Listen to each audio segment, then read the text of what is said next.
Good afternoon, everyone. Welcome to the Division of Childcare Services Community Conversations, Early Childhood and Infant Mental Health. We're pleased that you could be here with us today. Next slide, please. If you are joining us and you wish to take advantage of the Spanish interpretation, we do have a Spanish interpreter available.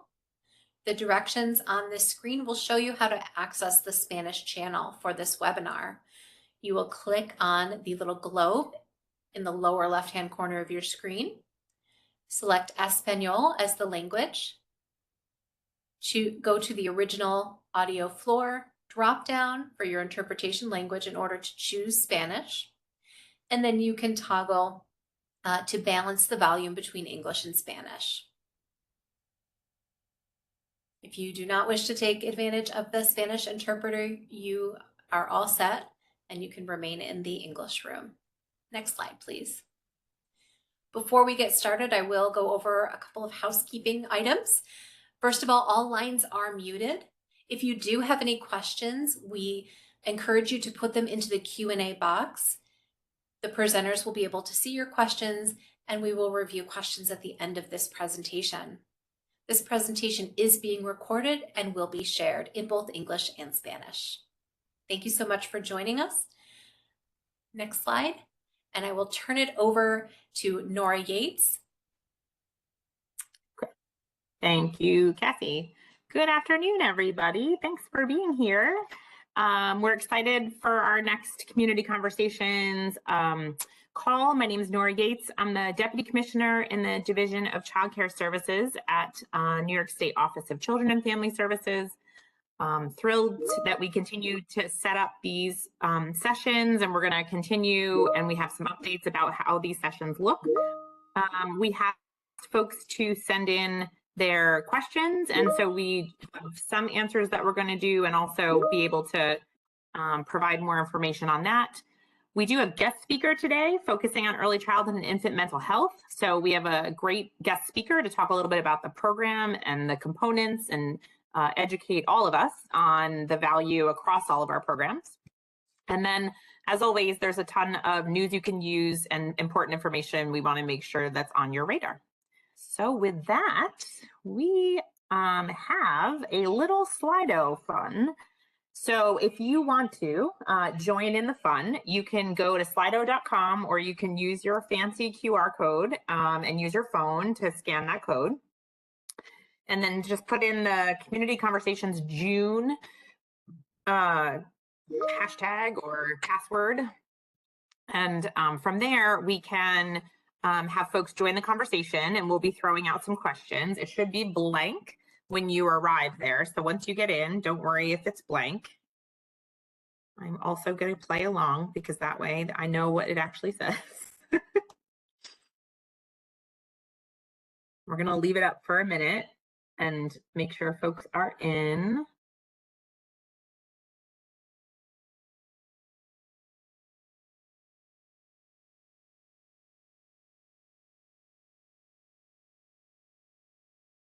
All right, hold on. And then you just join into the event and then it's blank. Okay, so we can click the next slide. So who's here first in the room? Just asking who, we can take a little pulse of what type of provider you are.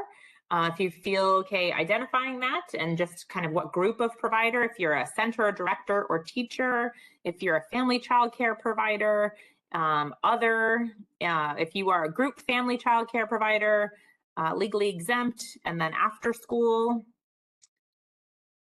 I'm curious about our others. I'm always curious about the others. What others are here? But all are welcome. So Community Conversations is open for everyone.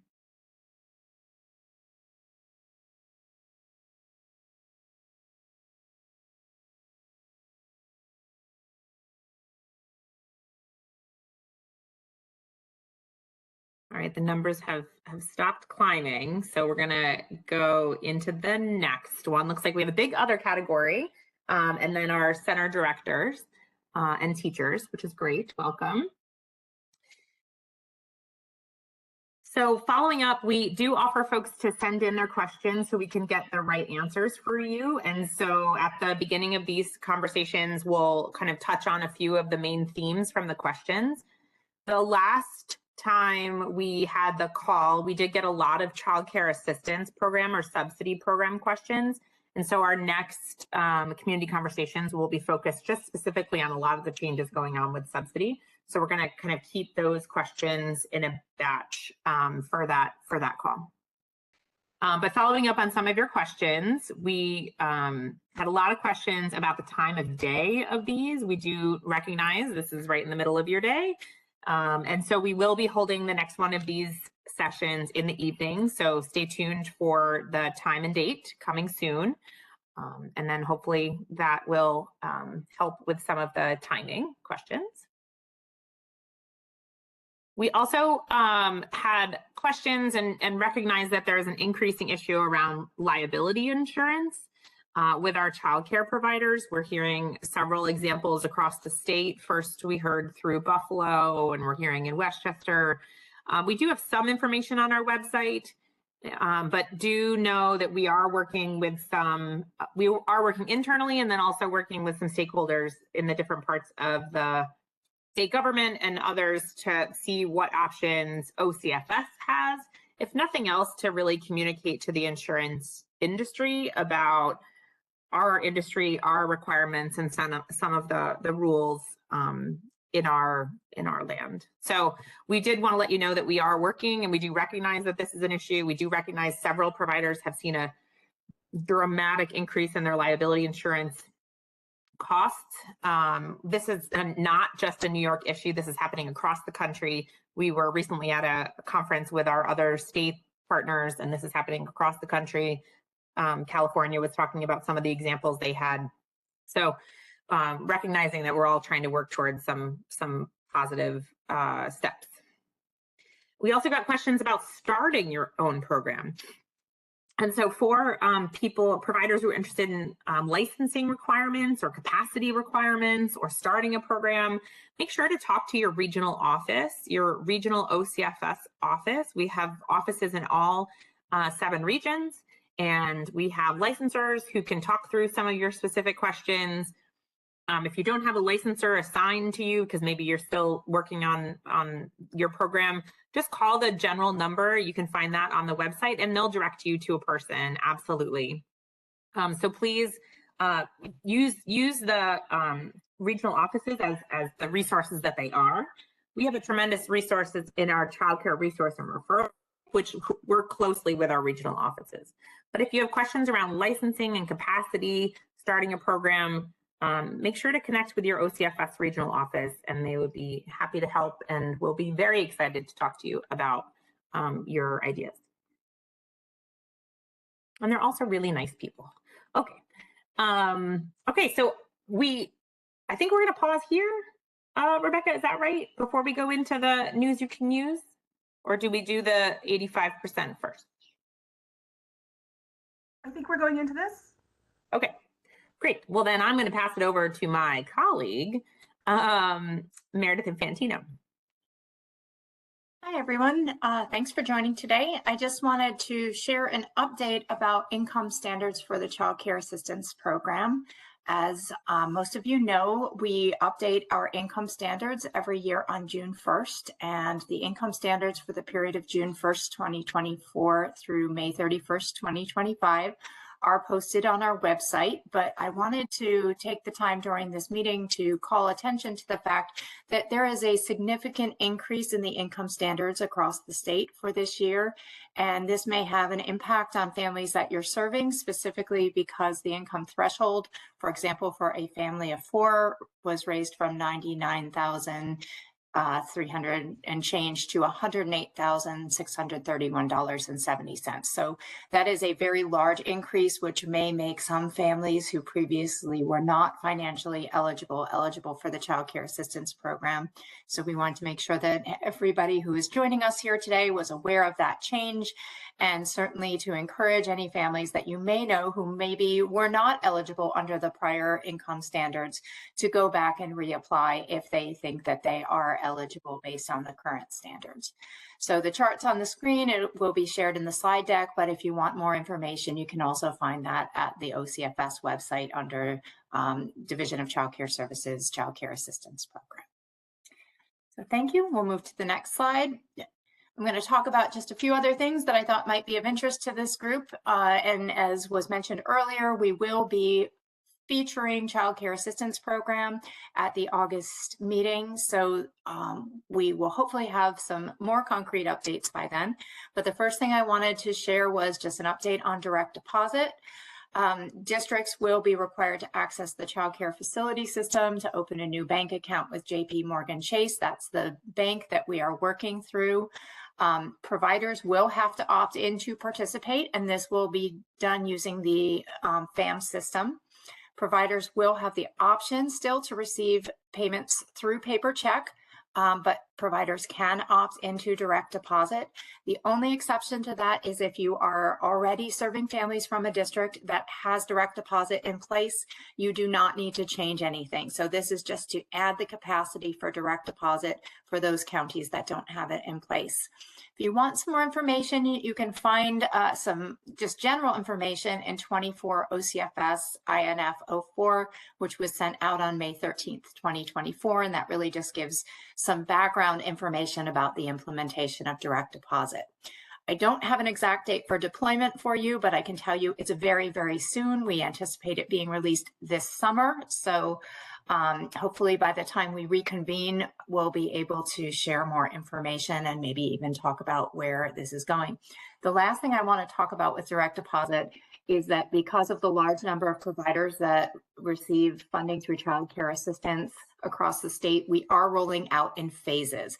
And this phased approach is meant to help districts manage, make sure that we have adequate bandwidth to help troubleshoot and support any provider questions that may come in, and just make sure that it is a well-orchestrated rollout. So the groups have been selected. Our different phases were selected in part based on how payments are issued in order to test the system, and also just the capacity of counties. And I do want to give kind of a shout out to our counties, our social services districts, who have done a lot of work in the background to get ready for this, as well as our IT and our tech teams.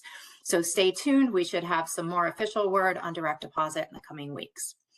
I'll move on to the next slide and give you a little bit of an update on our child care assistance application, the CCAA, which is also coming very soon. The application is an online application. It is a electronic version of the 6025, which is the child care only application, which was recently reissued and simplified. The CCAA will allow bi-directional communication between parents and the staff at the local district. So not just filling out the fields and submitting documentation, but also being able to get clarification or guidance if something else is needed. For example, let's say 3 birth certificates were needed and only 2 were uploaded. The district would be able to contact the applicant directly through CCAA to let them know. There'd be an email that was issued to let them know that they needed to upload something else. This is expected to be launched in the near future. It will apply to all counties with the exception of New York City, which already has an online application, and Schenectady County, which also has an online application. And I'll suggest that you look for announcements to come out, as well as information on our website about the launch of both CCAA and direct deposit. I think I have one last thing to talk about, and that is I always like to encourage people to look at the resources on our website. I want to remind everyone that we do have our eligibility questionnaire. It is available online. It will help families screen as to whether or not they may be eligible for child care assistance. Once the CCAA is implemented, it will actually direct users to the option to apply online, so that feature will be added. And in addition, we do have flyers on our website that you can print out. We encourage you to post them in places that parents will see them. We know it's not just parents. We also know that there's plenty of employees in this field who also may qualify, and we want to make sure that we are encouraging every family that's eligible to apply for child care assistance. So thank you very much. I really appreciate the opportunity to talk a little bit about these initiatives, and I look forward to talking more about the Child Care Assistance Program next month. And I think I'm now going to turn over to Jim Hart. Good afternoon, everyone. Just kind of quickly here, I wanted to take a minute to highlight some resources that we have on our website that you may or may not be familiar with. And these are really focused around the area of background checks and the comprehensive background checks that are required under the Child Care and Development Block Grant. I know we've covered similar content in the past, but if you haven't seen it or been aware, on our homepage under the CCDBG background check tab, we have another subsection for training resources and information center. We have really worked to develop a wealth of resources there for providers to use to navigate the background check process. So we strongly encourage and recommend everybody visit and familiarize themselves with the content that's on the website. In this section, we have video tutorials. We have recorded webinars that have been done in the past. We have information on the requirements, the forms that are needed, and the documentation that's needed, and how to navigate the background check process through our FAM system. In addition, we are continuing to offer live FAMS training sessions specifically on completing comprehensive background checks, both for the first time and for the renewal process that has started this year. So we strongly encourage people to take advantage of those live sessions. And those sessions you are able to register for those sessions on the website as well. So again, we just wanted to highlight this information. There's a lot there, and we hope people are taking advantage of it and utilizing it, because it should help make the process easier to understand and complete. So with that, I think that is all on that slide, and I'm going to turn it over on the early childhood infant mental health presentation.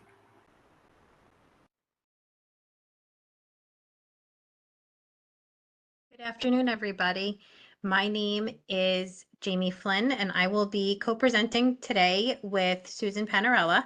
I am the Assistant Director of Professional Development, as well as the Infant Toddler Regional Coordinator at the Child Care Council of Westchester. And Susan is our Infant Toddler Mental Health Consultant. As you did earlier, there's a few Slidos that we have throughout the presentation. So here is the first one.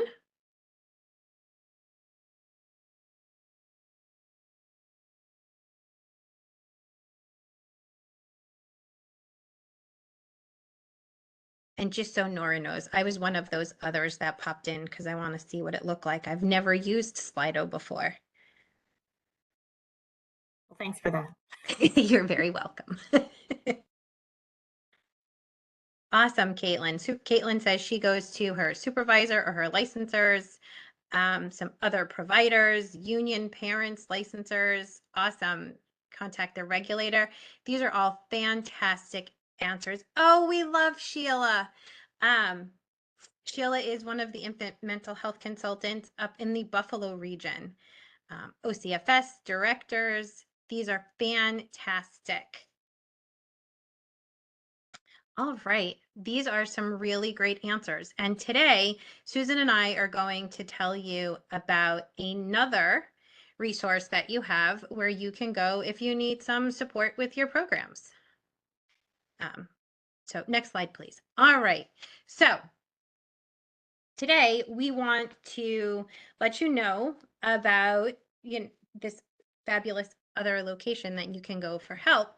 But we want to also talk about why it's so important that we focus on, we have this infant toddler project that we're focusing on in childcare. So the New York State Infant Toddler Project reaches out to communities, childcare providers, and families to promote safe, nurturing environments for the youngest New Yorkers. It emphasizes the high quality early care that's essential to the children's long-term social, emotional, and intellectual development. That in turn has a positive ripple effect on schools, businesses, and communities across the New York State.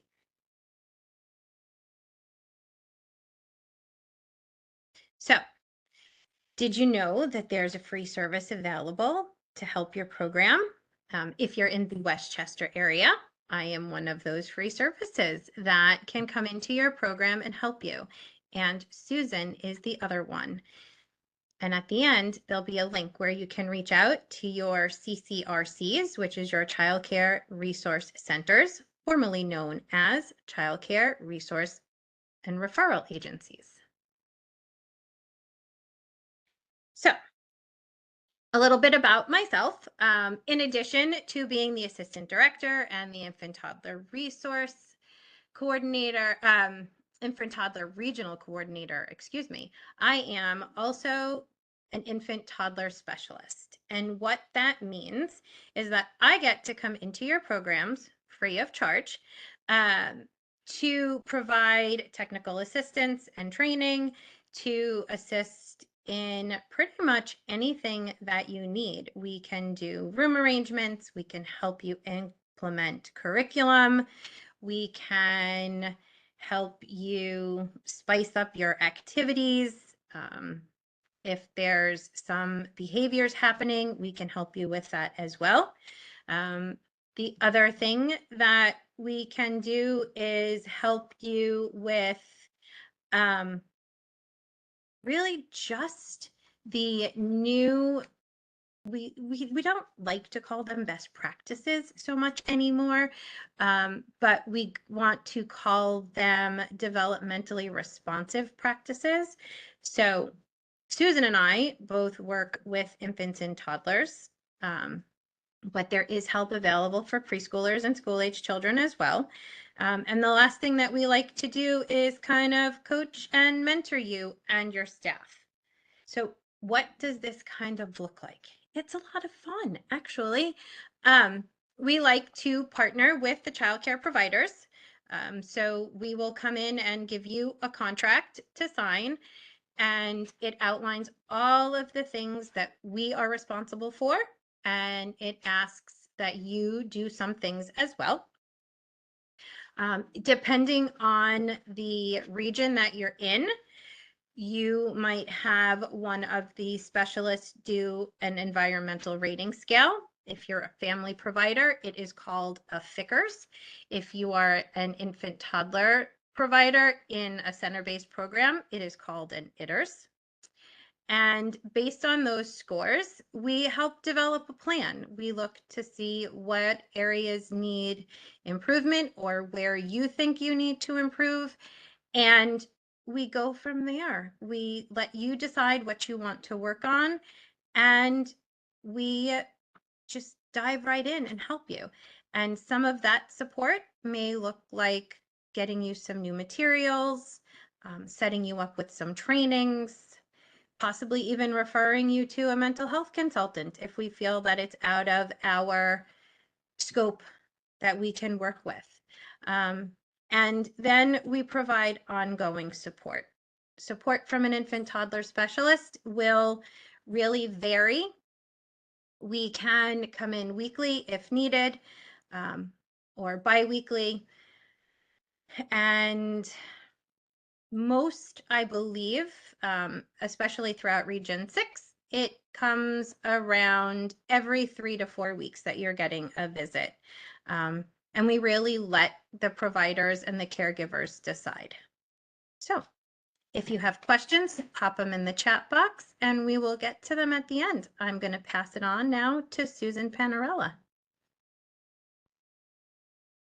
Good afternoon, everyone. Thank you, Jamie. I'm Susan Panarella, and I am the Infant Toddler Mental Health Consultant here at the Child Care Council of Westchester. I work very closely with Jamie. She's my supervisor, but we also work together on the Infant Toddler Project. So similar to Infant Toddler Specialists, Infant Toddler Mental Health Consultant works in partnership with caregivers. And we have a focus on infants and toddlers ages 0 to 36 months. And it's a little different because we really want to focus more on the social emotional development of the child. So we work with you and your team And some of the goals are listed here. We work to reduce challenging behaviors, improve social emotional skills, promote healthy relationships, decrease stress and burnout in caregivers, which might be appealing to some of you, improve the overall quality of the program. And, we do this free of charge. This is a free service, just like infant toddler specialists. And we also do this kind of work within the context of a respectful relationship with you. We work with you to identify what your needs are, and we support you to be the best caregiver that you can be. We're a little unique because we focus on the adult caregiver as opposed to the child in the classroom. So I'm sure many of you have experiences with, therapists and CITs and people coming in and working directly with children. We differ in that we really work with you, and we offer you directly support you in the classroom. And that is because what you do matters and how you are matters. So we know that this can be stressful work, and we want to support you so that you can be responsive to the children in your care. So again, some of the things are listed on how we do that. We develop a positive and respectful relationship with you. We follow your lead. Another difference between the mental health consultants and the specialists is that we come a little bit more frequently. We will come in once a week, and we work typically, around 3 to 6 months with a particular classroom. So it's a little bit more intensive. We become a regular, reassuring presence in the program. We validate you, we listen to you, we respond to you, and we really just show up for you. We do use some assessment tools to identify strengths and identify areas that might need improvement. And we collaborate together to develop goals, implement strategies, and then finally, we also provide materials to improve the overall quality of your program. Sorry about that. So that's it for infant toddler mental health consultation. If you have questions, you can pop them in the chat and we will get to them later. Jamie?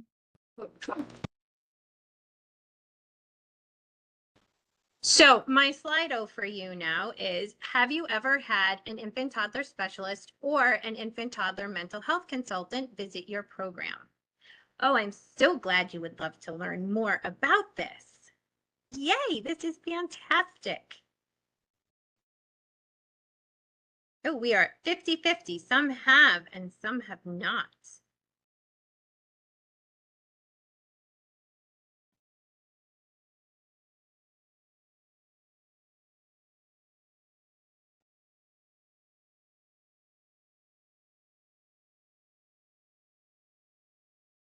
Oh, these are great. So, as we're moving on, let's see. Just pop it in your brain. Why do you think there's a statewide focus on infant toddler mental health? Next slide, please. So, why are we focusing on infants and toddlers? One of the things that we know is that from birth to age 5, a child's brain develops more than any other time in life. In fact, 85% of the child's brain is fully developed by the time they are 3 years old. That's a lot of brain development happening in such a short period of time. And what we know is that early brain development has a lasting impact on the child's ability to learn and succeed in school and life. The quality of a child's experiences within these first few years, whether they're positive or negative, help shape how their brain develops. So, as we take all of that information, we're going to watch a brief video on brain development.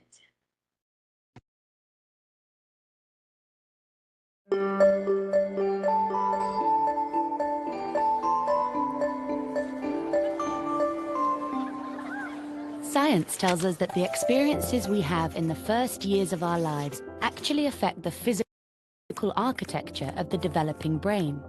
This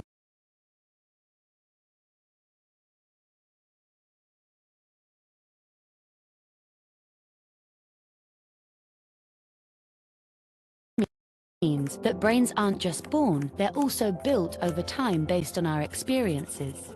Just as a house needs a sturdy foundation to support the walls and roof, a brain needs a good base to support all future development. Positive interactions between young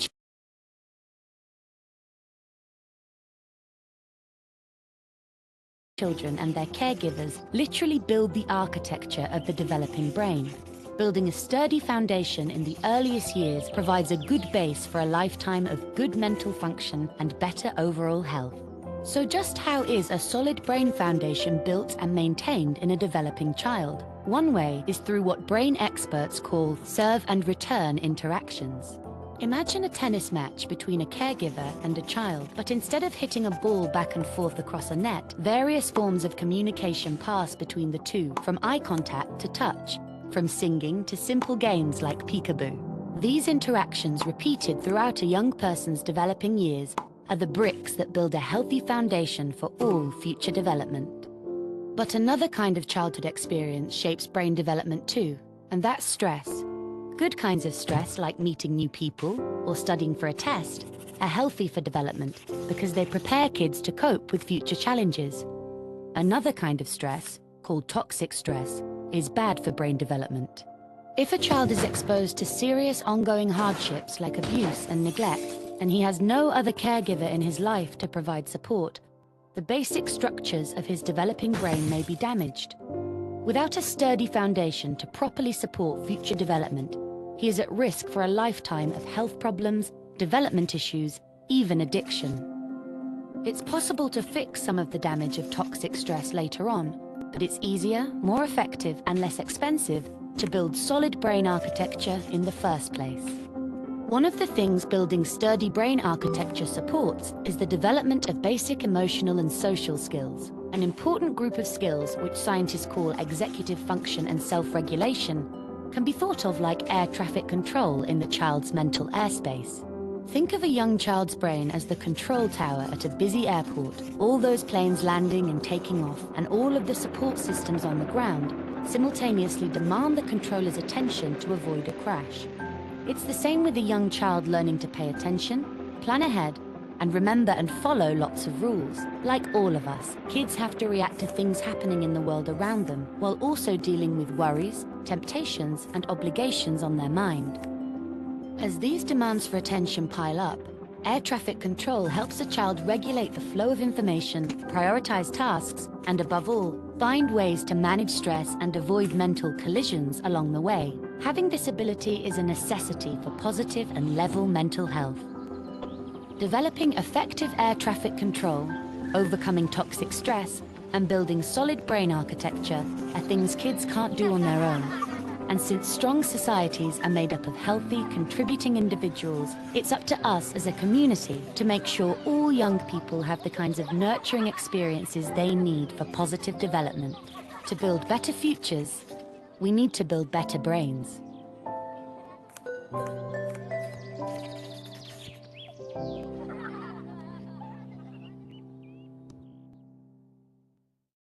Alrighty. So we've been doing some discussion on building brains and brain development. So because Susan does the work with the focus on you, the caregiver, I want to talk a little bit about your brain. So here's another fun Slido for you. What is the first thing you think about when you hear mental health? I'm so curious for these answers.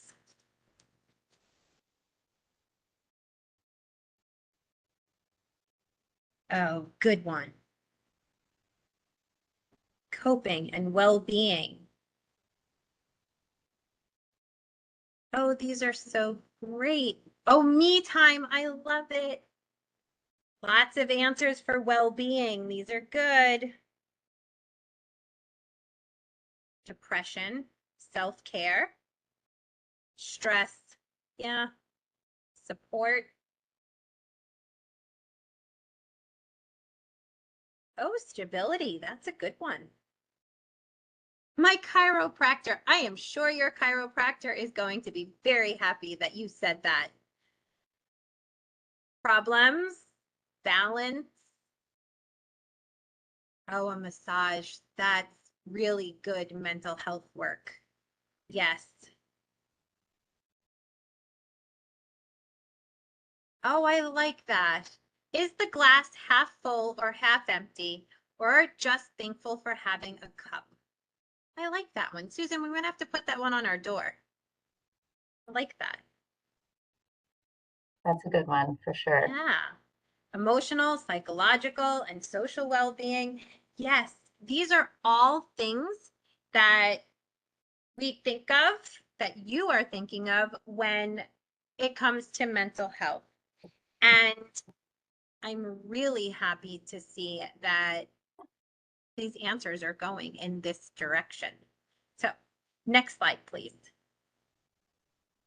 Okay, so a lot of times that when people hear, early childhood mental health or infant toddler mental health, they'll say things like, well, babies don't have mental health problems.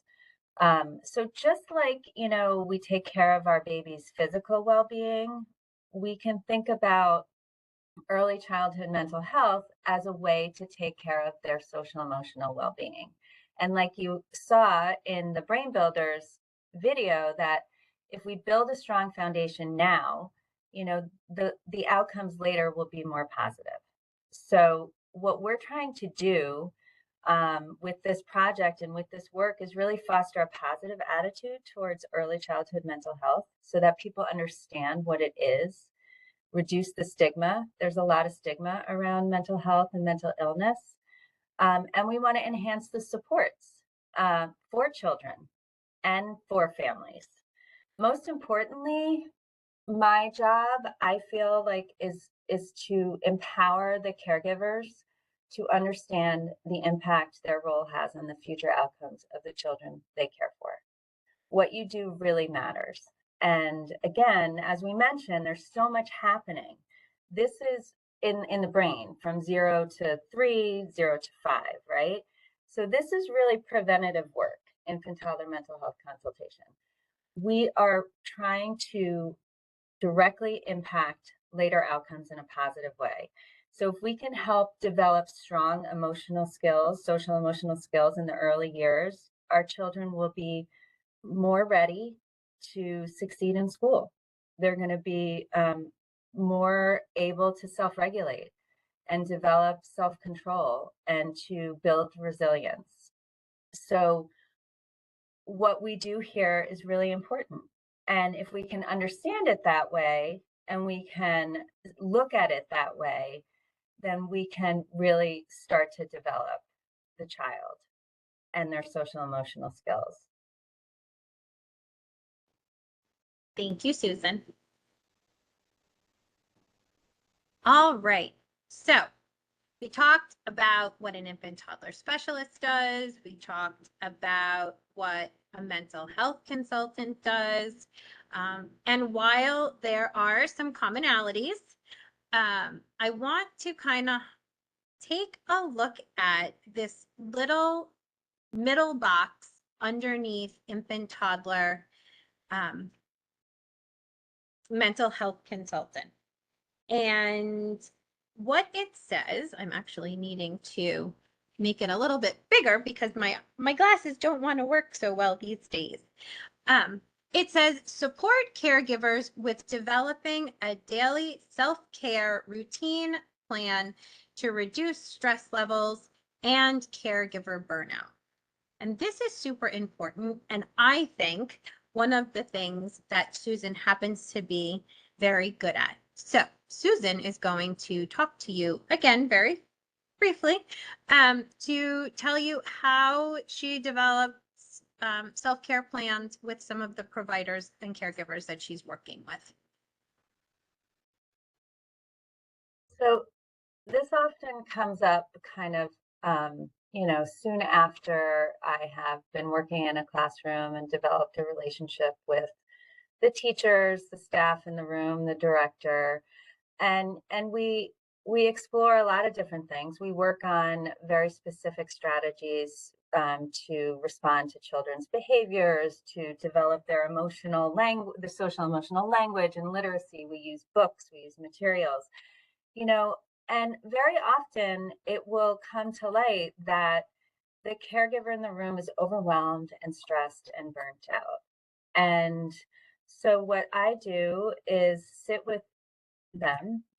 Sometimes we'll meet after hours virtually, sometimes we'll meet on a lunch hour, sometimes I'll go in early to a program and work with the caregiver and develop some really like simple realistic strategies to implement throughout the day so that they can support their own wellness during a very stressful day. And I'm not talking about like booking a massage. While that sounds really nice, but that's not realistic throughout your day. So very simple strategies we come up with together. And then I support them in carrying that out. Sometimes people need a little accountability. Sometimes people need a little extra push, a little motivation to say, you deserve this.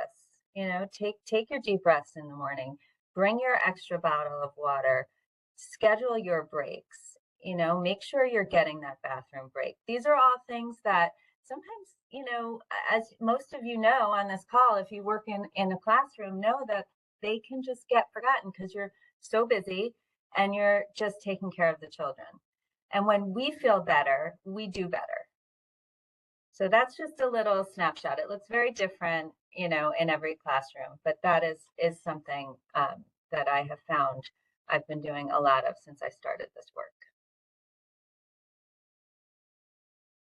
She definitely has. She reminds me to drink my water and take my deep breaths. It's great sharing an office with her. All right. So we are curious on our next Slido. What do you do for self-care, or how do you recharge?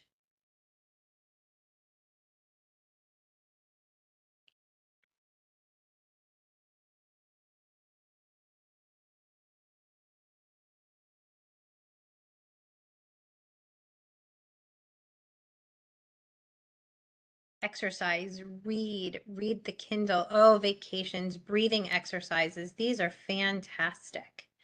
Go for walks. Susan is great at getting me out of the office and telling me to go take a walk around the parking lot. It's quite helpful. Spending time outside. There are studies that have been done that show better mental health is directly correlated to going outside and just being in nature.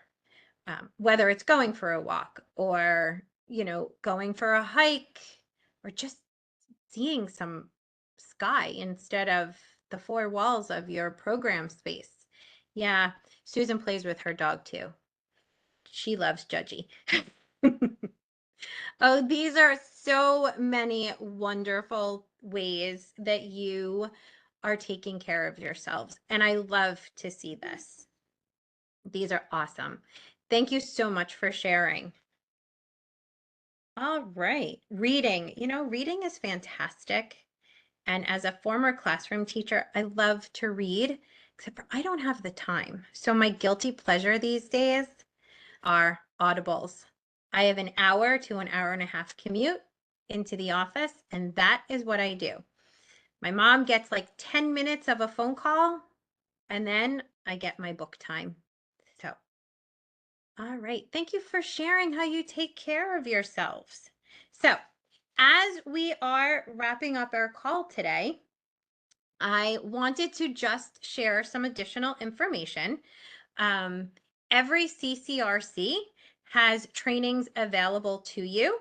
There are trainings directly related to ACEs, Adverse Childhood Experiences. which can cause some behaviors that you're seeing in the classroom. And each CCRC has specially trained trainers on the topic that you can schedule trainings with. And they also offer various training topics that support the subject of infant toddler mental health and development. I know at our council, we have trainings on social emotional development, relationship building, and responding to challenging behaviors, as well as trainings on fun things to do to get children outside and how to help them move their bodies more. So reach out to your child care council to see what they have. Next slide, please. And to help you do that, you can visit the earlycareandlearning.org, and under our members, you type in your area and you can find your local CCRC. So I hope you enjoyed this presentation. I hope you have lots of questions for us. And thank you for joining us today. I will pass this back over to somebody from the state. I'm not sure who. Is that going to be you, Nora? That can be me. Sure. All right. I'm going to pause before we jump into the next bullet. I just want to say thank you both so much. That was really helpful and a great delineation between the roles. You know, obviously you're both there to support providers, but you know, I think it's you're a great resource and you have access to amazing resources as well. So even if you, you know, the team just sparked interest in something, right? And maybe you don't need the weekly visit, but please reach out and, you know, these folks can connect you to resources, or maybe even if it's beyond their scope, I'm sure they'd be happy to connect you to them. Oh, yeah, that is one of Susan's specialties. She definitely provides additional resources outside the scope of her work. So we're there for you. That's great. I don't see, oh, look, I have a visitor. I love that school is over.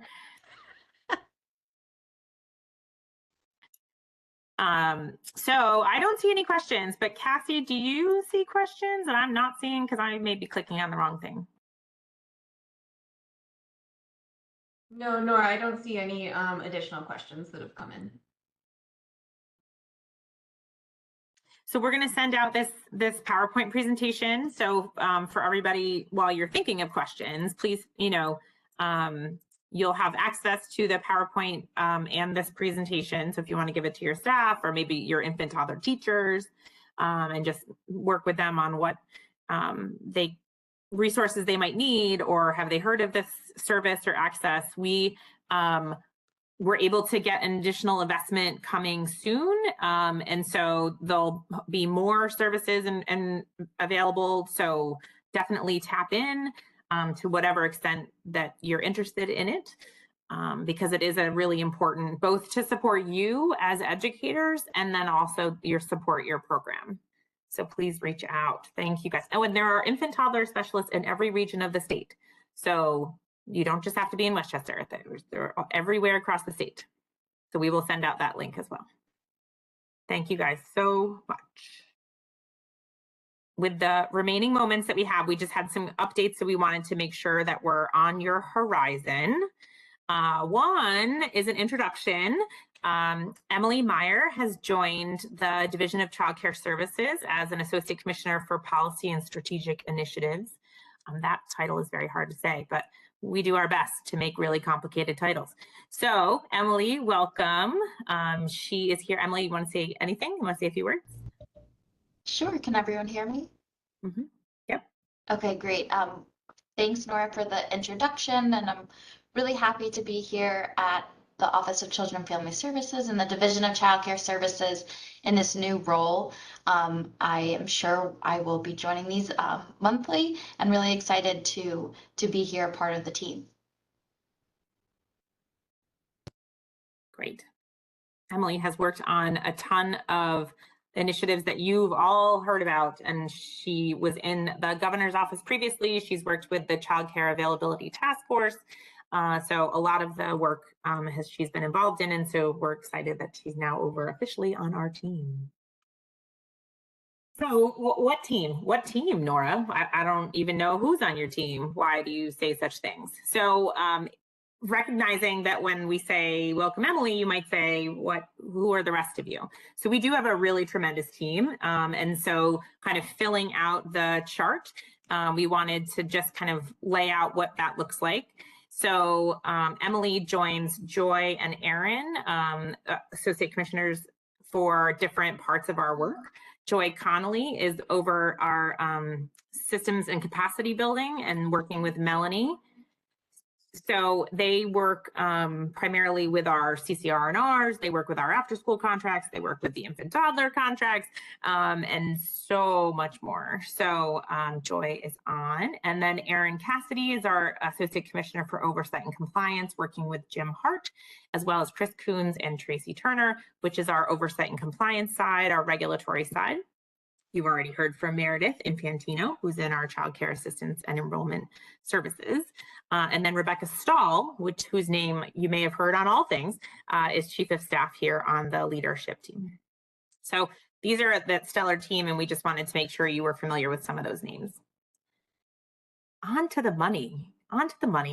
So just wanted to reiterate that for folks who weren't aware, the final payment or the additional payment for the Workforce Retention Grant Program, which is the last of the pandemic funding, the federal pandemic funding, that additional payment, those have started to go out. Those are being distributed. A total of $280 million will be distributed. Again, these are new payments, different from the ones last year. Those started back about a little over a month ago. And their breakdown is here in terms of how much staff are getting, as well as programs. If you have not gotten any payment or any contact about this, you can go to the next slide.